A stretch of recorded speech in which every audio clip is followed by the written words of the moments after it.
what are your thoughts on where Twitter is at? And I'll just say what I've been telling people. I haven't seen that much of a difference in it.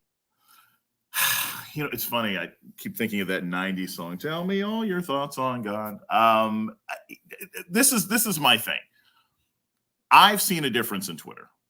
From the moment Musk took over, I lost like 6,000 or 7,000 followers within like a week. Okay, yes, I agree. I've seen that with people canceling their Twitter accounts, I guess. I don't know why they don't just leave, like, you know, the hotel, you know, who checks out? Just leave. Just don't use it. Well, see, here's the thing. I don't even know. I don't know if that's people dropping the app. I really don't. Because there's been studies showing that, like, democratically held accounts, Democratic members of Congress, they've all lost followers, whereas Republicans and conservatives have gained followers. So there's some other dynamic going on other than active human beings saying, hey, I'm going to go find another club. I've had great colleagues and people who I respect say they're not going to do it anymore. My good friend Akela Cooper has shut down her account. They will all be back, I say, like CBS News. Like, oh, good. Yeah, don't even start it on then. Or Jelani Cobb. And remember, like, you know, Ta-Nehisi Coates left Twitter like 8 years ago, right? So there are people who are going to leave. He's different. He is different. But I say all that to say, almost like, you know, people boycotting football after Kaepernick. I understand everybody's perspective on this. I don't plan on leaving Twitter, but you've probably noticed this, and this has been the case for me for most of this year now. I have spent less time on Twitter talking politics and more time talking about pop culture and sports and stuff like that, because I save my political content for when I'm on the air or when I do shows like Brother from Another Mother on Peacock, when I'm on MSNBC or on my podcast. I use Twitter to talk to people about funny movies and TV shows and things like that. So I don't think that's going to change, but I got to tell you, Pete, the number of people who I know who are moving to Hive, who are moving to Post, who tried Mastodon and left, it's a larger group than I expected. And I've seen all the memes.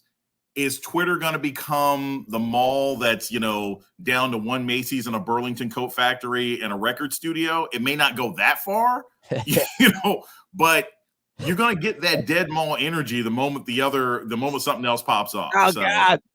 That is the worst feeling, man, for a guy. I mean, I hate malls and the existence of them, but I grew up in them. I came of age in them. A lot of people that came of age in the streets. I came of age in the hallways of mallways. My friend, arcades and pizza shops and Orange Julius. We hung out there a good bit. My daughters have hung out. Walden Books, you know, sneaking in the back of Spencer's Gifts so you could look at the posters that were a bit risque. Yes, I was telling my daughters about that the other day. They were like, they just stared at me. They didn't understand. But what do you think that's going to happen? Do you think Twitter is going to drastically change rapidly in the next, I don't know, period of time? Do you think? I mean, you already predicted that mall energy. That's pretty good. That's pretty good. I think it will stay. You've got too many people for it to simply disappear. Yeah. But if you had asked me in the year 2003, would MySpace disappear one day? I would have said, no, MySpace is never going to disappear. It may get smaller. You may have fewer people on it. It's never going to disappear, right? Well, now MySpace is gone. If you had told me in 2008 that Facebook was going to be desperately clinging to an aging population, you know, like a dying mall, right? Like the One Last Sbarro's that's selling only to senior citizens who are doing their morning walk. If you told me that in 2008, I wouldn't have believed you. But that's what Facebook is now. I don't know anybody under the age of 25, and I know a lot of people under the age of 25 because my students at Morgan State. I don't know anybody who's on Facebook. None of my students under 25 are on Facebook. So Twitter could go that way. I just don't know how long it'll be. And I think that similar to how we look, Sarah Kendzior talks about this all the time, similar to how we looked at the previous Trump administration, I think what looks like incompetence on the part of Musk and his new leadership is actually a lot of times intentional. A lot of these folks really, they see Twitter as the woke mob run amok. And they would rather, if they can't change it, they would rather it break down into nothing rather than have people have free reign to criticize people in power and leadership.